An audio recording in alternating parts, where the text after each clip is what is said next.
జగ్గంపేట నియోజకవర్గం ప్రజలు ఆదరాభిమానాలు పొందిన స్వర్గీయ సీరపు రాజశేఖర్ రెడ్డి పేరిట జిమ్ ఏర్పాటు చేసి అతని పేరు చిరస్థాయిగా ప్రజల హృదయాల్లో నిలిచే విధంగా చర్యలు చేపడతామని కాకినాడ జిల్లా టీడీపీ అధ్యక్షులు జ్యోతుల నవీన్ పేర్కొన్నారు. జగ్గంపేటలో 10 రోజుల పాటు నిర్వహించిన స్వర్గీయ Seerapu Rajasekhar Reddy memorial cricket tournament విజేతలకు బహుమతుల పంపిణీ కార్యక్రమం ఉత్సాహంగా జరిగింది.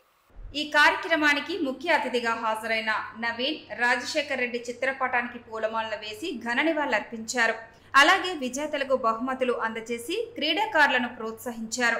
రాజశేఖర్ రెడ్డి తల్లిదండ్రులు పైడయ్య రెడ్డి, లక్ష్మి దంపతులు, భార్య వాణి తదితరులు హాజరైన కార్యక్రమంలో నవీన్ మాట్లాడుతూ జగ్గంపేట నియోజకవర్గం ప్రజలకు పరిచయం అవసరం లేని వ్యక్తి రాజశేఖర్ రెడ్డి అని, అతని పేరిట క్రీడా కార్యక్రమాలు నిర్వహించడం గొప్ప విషయమని కొనియాడారు.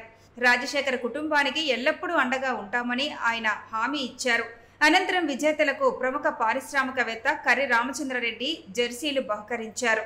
ఈ నియోజకవర్గంలోని మండలంలోని స్నేహితులు పొందిన వ్యక్తి రాజశేఖర్ కాబట్టి వాళ్ళందరినీ కూడా ఒక కోడల మీద తీసుకొచ్చి మా వెంటే నడిపించే ప్రతి దానికి కూడా చేదోడు బాదోడుగా ఉండేవాడు.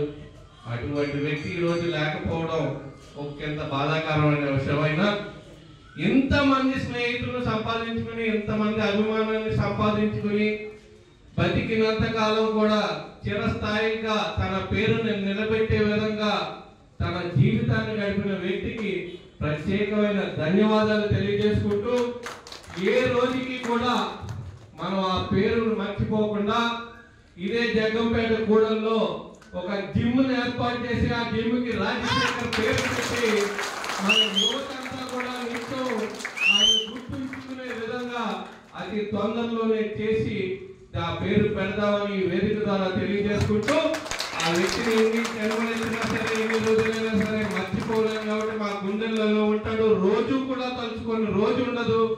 అటువంటి మంచివాడిని మనం అందరూ కూడా ఆదర్శంగా తీసుకుని మన పిల్లలకు కూడా అటువంటి వ్యక్తి కొన్ని మంచి లక్షణాలను మనం నేర్పించి, అటువంటి వ్యక్తులు అతి కొద్ది మందే ఉంటారు, అందులో రాజశేఖర్ ఒకటి కాబట్టి ఆదర్శంగా తీసుకోవాలని ఎప్పుడు కూడా మర్చిపోకుండా విధంగా మనం అందరూ కూడా గడపాలని పదే పదే తెలియజేసుకుంటూ మీ అందరి దగ్గర సెలవు తీసుకుంటాం.